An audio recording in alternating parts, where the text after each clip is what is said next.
All right. Excellent. Thank you. Thank you so much. Okay. All right. It feels good to make your voices known, doesn't it? All right. Okay, a couple things. Somewhere out in the crowd is a Raymond who helped me with the chanting. Thank you, Raymond. Yeah, he is awesome. All right. If you need assistance, find somebody wearing one of the high-vis vests.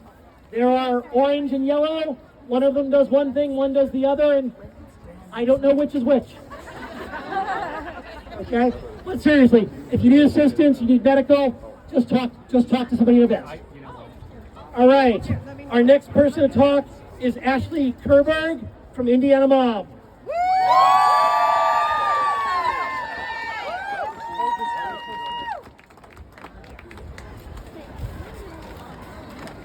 I'm really short, so let's see if I can do this. Can everybody hear me?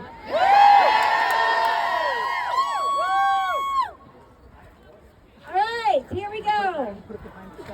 I love seeing people still coming. I love that. So I wanted to give a little bit about my story. Yep, can you hear me now? Better? Better? Can everybody hear me? Better. Hello everyone, my name is Ashlie Kehrberg, and I am deeply grateful to be here with you all as we celebrate International Women's Day. Today we recognize the history and triumphs of women and how we continue to overcome and thrive in the face of adversity. Yeah. I am the mother of 6 with 5 at home, and I use that distinction that honors the memory of my son August, whom died. It's a truth that shapes who I am, just as I deeply the challenges and joys of being a mother. Yes! Woo!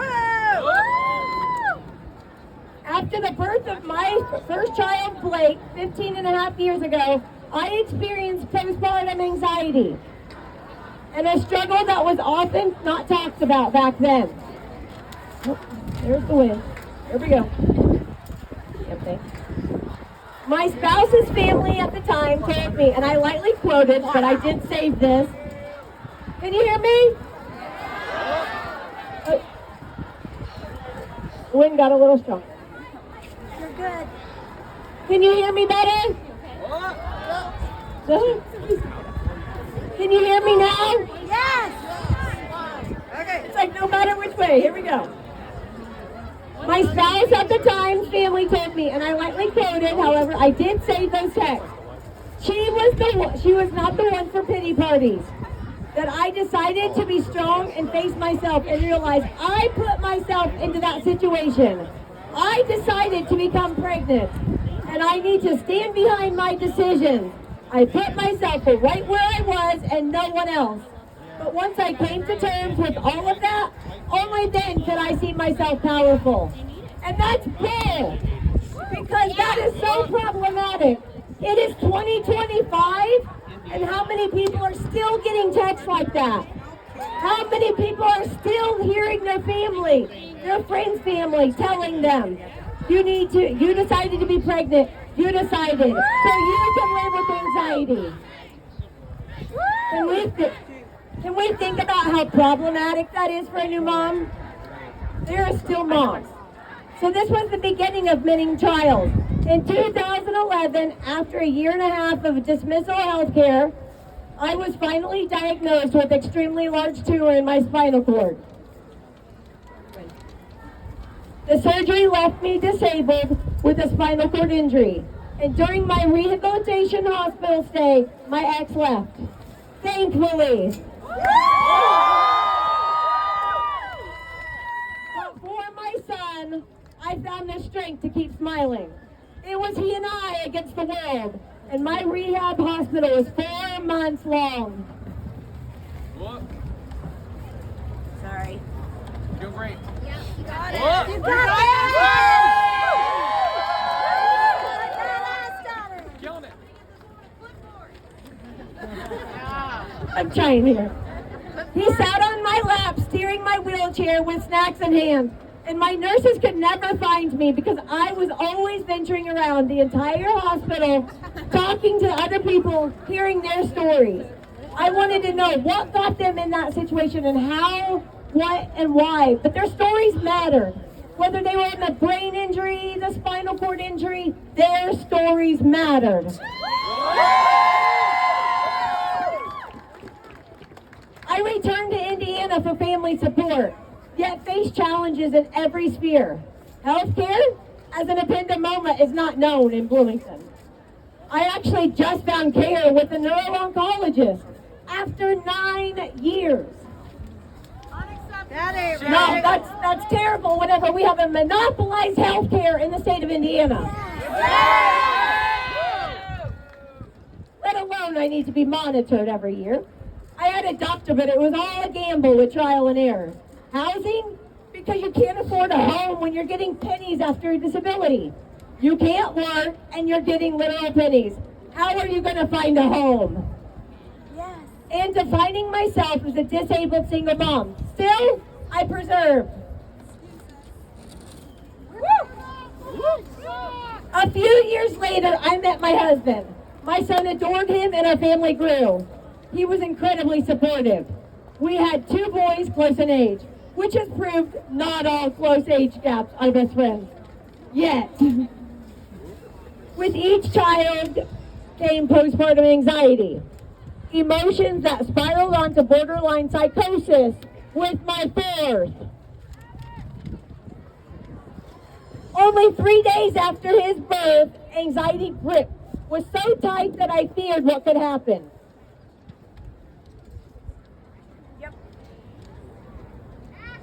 Hey, we're having problems, people hearing. If everyone can pull in closer, the people on the outer edge can come closer. So let's all get friendly. We're all friends here. I'm trying to be loud, I promise. Got it. With each child came postpartum anxiety, emotions that spiraled into borderline psychosis with my 4th. Only 3 days after his birth, anxiety's grip was so tight that I feared what could happen. My husband and my midwife recognized it quickly, and I had to give up control. My medicine, my children, I had to let someone else take control. It was no longer safe for me to do it. My husband and my midwife recognized, and at a week postpartum, there was a breastfeeding event with WIC, La Leche, and Milk Matters, and many asked, "What are you doing out this early postpartum?" But they had no idea that what I was doing, I was coming there for support. I needed to be with people, and I needed them to know they actually had more of an impact than they realized. Community was saving me just by being there. Just being there, that was saving me. Tragically, my son passed away a few months later from SIDS. And you know, I can never get that time back with mental health took away. But community saved me, and it proved how vital it is in such a dark time. The community support was a lifeline, offering me meals and play dates that helped me together in the darkest moments. I mean, you can't harm yourself or a fight or flight when you have a play date scheduled, right?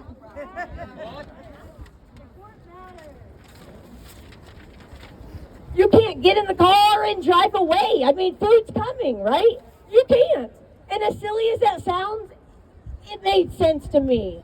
When your life is literally telling you to go do something and you're out of control, food's coming. A play date's gonna be there, and you have to see them. After losing my son, I became pregnant again, but found out it was called a blighted ovum. My body was not miscarrying, and I found out it was a DNC that was needed. It's a pregnancy without an embryo. That procedure is called a missed abortion.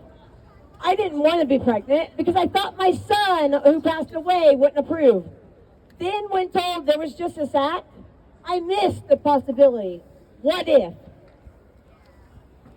I chose to have a 5th child, this time the invaluable help of multiple postpartum doulas, which transformed my postpartum experience. and I continue to advocate for the belief that postpartum support should never be a privilege. It should be a standard.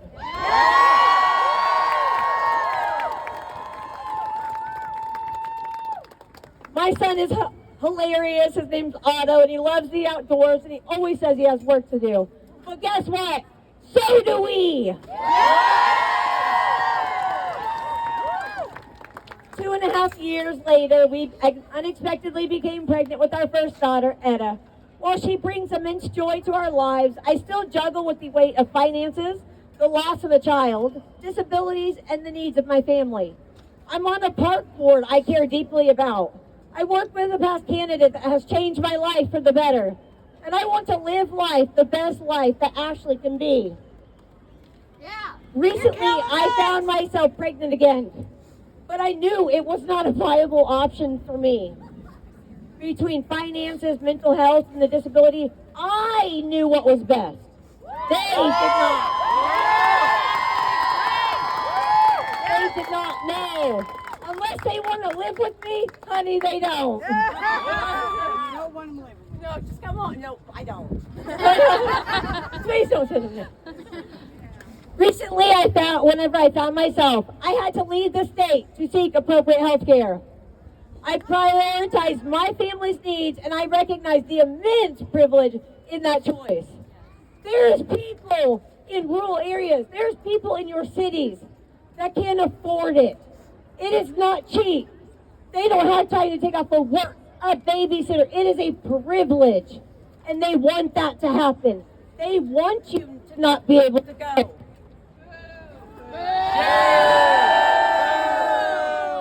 Society often forces the continuation of pregnancy. Society often forces the continuation of pregnancy without acknowledging the necessity of support for a healthy life after delivery.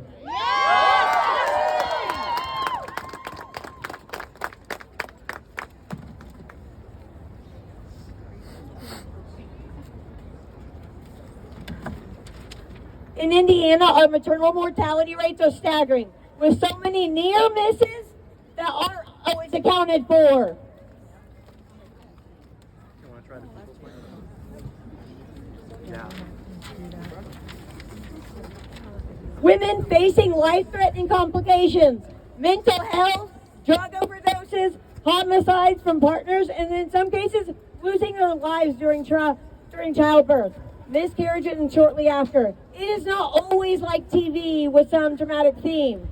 They are suffering in silence. Many mothers suffer, grappling with mental health challenges, inadequate support, barriers to accessing care. The reality is that in our society, staying alive as a mother shouldn't be a privilege.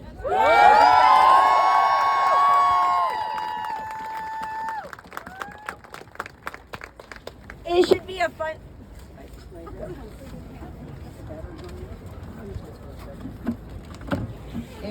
Can you hear me? Yeah. There we go.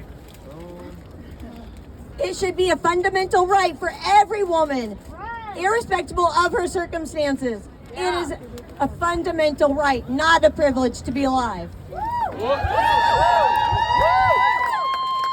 Despite the urgent need for reform, many maternal health bills in the last few years specifically never even had a hearing. They never even got out of committee. And I watched it every single day. And they had no co-author. They did not come out of committee. And they didn't want them to. They didn't even want them to die. They were coming out. They did not want the support. This lack of action is a significant issue that affects the lives of mothers across our state. We need to advocate for these vital measures to be considered and passed to ensure that mothers receive the care and support they desperately need. Today, my story is a testament to the resilience embedded in our journeys. Our voices must be amplified to highlight how easy it is to find oneself in a pitfall, but how crucial support is for families. The mental health struggles that many mothers face can be overwhelming. But with community and compassion and care, we can overcome.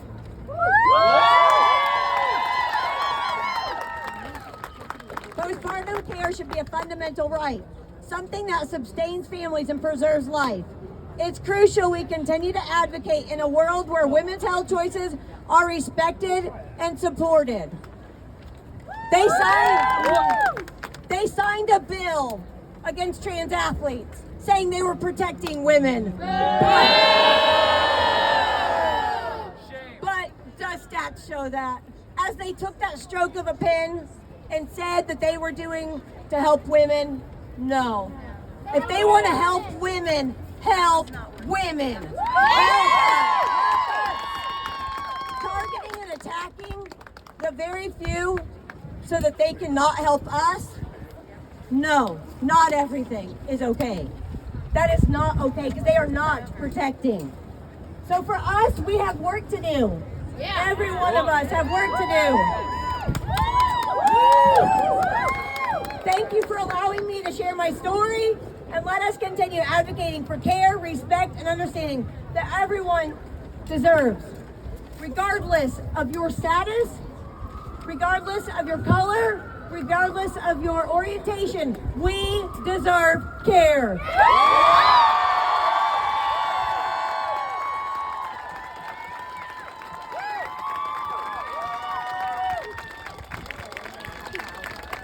All right. I feel like I'm gonna pass out. Oh my god, I'm gonna pass out.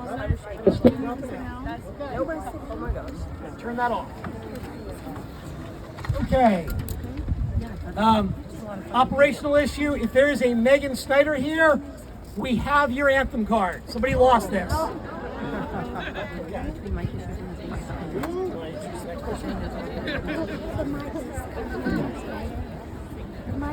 Can we get a loud applause for Ashlie?